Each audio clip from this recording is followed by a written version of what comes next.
अस्सलाम वालेकुम। Welcome to call Flipkart. दोस्तों, बात आज हम करने जा रहे हैं इंडियन एयरफोर्स की सूरत हाल को लेकर, जहां 2 दिनों में 2 क्रैशेस हुए हैं इंडियन एयरफोर्स के। या मैं स्पेसिफिकली कहूं तो एक क्रैश इंडियन एयरफोर्स का, जबकि दूसरा इंडियन नेवल कोस्ट गार्ड का है, जो कि इंडियन मिलिट्री का ही आगे एक अदारा आता है।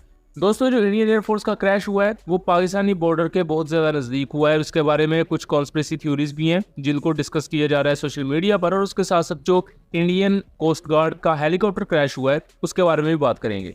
दोस्तों, अगर डिटेल्स पर आ जाए तो 2 सितंबर की रात को ये खबर आती है कि इंडिया का एक MiG-29 एयरक्राफ्ट क्रैश हो चुका है राजस्थान में बारमर के एरिया में। और ये जो बारमर का एग्जैक्ट पॉइंट है ये पाकिस्तानी बॉर्डर से तकरीबन 50 से 60 किलोमीटर दूर है। अगर फाइटर एयरक्राफ्ट की कॉन्टेक्स्ट में बात की जाए तो 50 से 60 किलोमीटर, 100 किलोमीटर ये कोई बहुत ज़्यादा फासला नहीं होता। ये फाइटर जेट्स के लिए कुछ सेकंड्स की बात होती है या मैक्सिमम 1 मिनट की बात होती है।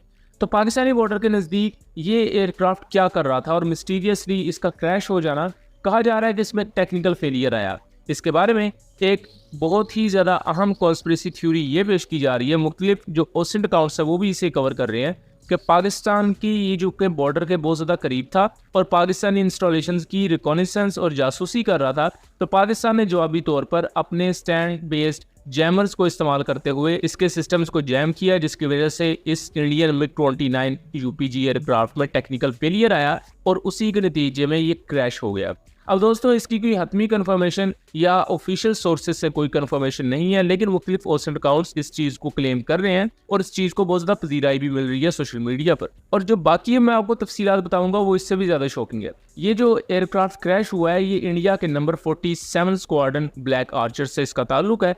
और ये जो 47 स्क्वाड्रन है ये आदमपुर के एरिया में डिप्लॉयड होता है इंडियन पंजाब में, लेकिन इसके जहाज राजस्थान के एरिया में क्या कर रहे हैं, क्योंकि राजस्थान में जो जैसलमेर एयरफोर्स स्टेशन है इंडिया का, वहाँ इंडिया अपने MiG-21 बाइसन एयरक्राफ्ट को डिप्लॉय करता है। कभी भी ऐसा नहीं देखा गया कि वहाँ MiG-29 को डिप्लॉय किया हो। तो ये बड़ी ज़्यादा हैरानी की बात है और सरप्राइजिंग बात है कि इंडिया ने अपने MiG-29 को अचानक पंजाब से उठा के राजस्थान में ले आया और फिर सीक्रेटली उनकी फ्लाइट्स भी चल रही थी, अचानक उनका एक MiG-29 तबाह हो जाता है। तो ये जो खुफिया किस्म की नकलो हरकत थी इंडिया की तरफ से वो बहुत ज़्यादा मशकूक यहाँ बन जाती है, और उसके बाद इंडियन एयरक्राफ्ट का क्रैश हो जाना तो ये कुछ संगीन सवालात को जन्म देता है। दोस्तों, क्लैश रिपोर्ट के मुताबिक MiG-29 का क्रैश होना 2024 में अभी तक इंडिया का छठा बड़ा एयरक्राफ्ट क्रैश है।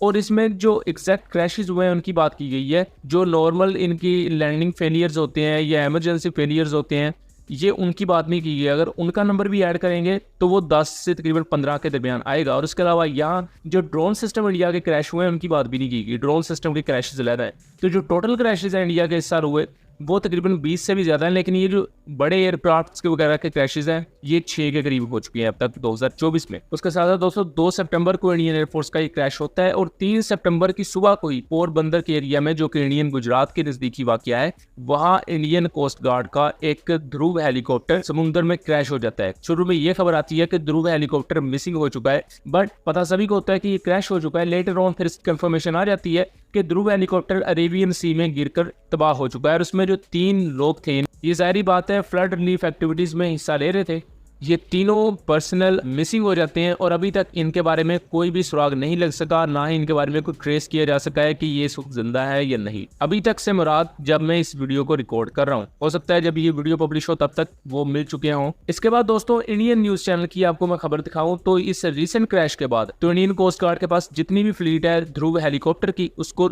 ग्राउंड कर दिया गया है। उन पर सेफ्टी चेक्स वगैरह देखे जाएंगे कि क्या ये बाकी एयरक्राफ्ट में तो कोई टेक्निकल फेलियर नहीं है, क्योंकि इससे पहले भी ध्रुव हेलीकॉप्टर को ग्राउंड किया जा चुका है और ध्रुव हेलीकॉप्टर के इससे पहले भी बहुत से क्रैशेस देखे गए। उस पर हमने डिटेल वीडियोस बनाई हुई हैं, उनका लिंक डिस्क्रिप्शन में दे दूंगा। दोस्तों, ये जो 2 दिनों में 2 क्रैशेस हुए हैं इससे इंडियन एयरफोर्स और उसके अलावा जो इंडियन मिलिट्री की दूसरी ब्रांचेज हैं उनमें एक हद तक सनसनी और परेशानी तो पाई जा रही है। उसके अलावा सोशल मीडिया पर भी इस चीज़ पर बहुत ज़्यादा तनकीद की जा रही है। जो फॉरेन मीडिया है वो एक हद तक मजाक भी उड़ा रहा है इंडियन एयरफोर्स का। उसके साथ साथ कंसर्न का भी इजहार कर रहा है कि इंडिया के जो अपग्रेडेड MiG-29 है वो किस तरह पाकिस्तानी बॉर्डर के नज़दीक क्यों उड़ रहे थे और उसके बाद वो किस तरह क्रैश हो गए मिस्टीरियसली। और उसमें अगर पाकिस्तान का हाथ है और पाकिस्तान ने इनको जैम किया है तो ये इंडिया के लिए और भी ज़्यादा परेशानी की बात है, क्योंकि ये MiG-29 को सादा MiG-29 नहीं थे।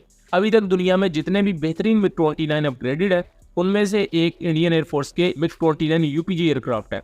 और अगर उन्हें ग्राउंड जैमर से ही जैम करके क्रैश करवाया जा सकता है तो आप समझ सकते हैं कि पाकिस्तान एयरफोर्स फिर बाकी इंडियन एयरफोर्स की फ्लीट के साथ क्या कर सकती है। ये कोई पहला वाकया नहीं है जहां इंडियन एयरफोर्स के साथ अगर ऐसा वाकया पेश आया हो। 2019 में पाकिस्तान एयरफोर्स ने इंडियन एयरफोर्स के Su-30 MKI जो इनकी एयरफोर्स का एक top of the line aircraft समझा जाता है उसके रेडार्स को जैम कर दिया था। इवन उनके रेडार्स को नहीं बल्कि इवन सोवियत साख्ता पुराने जो MiG-21 बाइसन्स थे उनकी रेडियो कम्युनिकेशन भी जैम कर दी थी पाकिस्तान ने। उसी तमाम चीज़ों के नतीजे में 2 इंडियन एयरफोर्स के एयरक्राफ्ट पाकिस्तान ने शॉट डाउन किए थे और उसी को ऑपरेशन स्विफ्ट रिटॉर्ट कहा जाता है। सो दोस्तों ये था एक एनालिसिस। आपका इस पूरी सिचुएशन को लेकर क्या नुक्ता नज़र है, अपनी आरा से जरूर आगाह कीजिएगा। वीडियो पसंद आई हो तो इसे ज़्यादा से ज़्यादा शेयर कीजिएगा ताकि इस तरह के मज़ीद इन्फॉर्मेटिव वीडियोस हम आपके लिए लेकर आ सकें। मिलेंगे अगली वीडियो में, तब तक के लिए अल्लाह हाफिज़।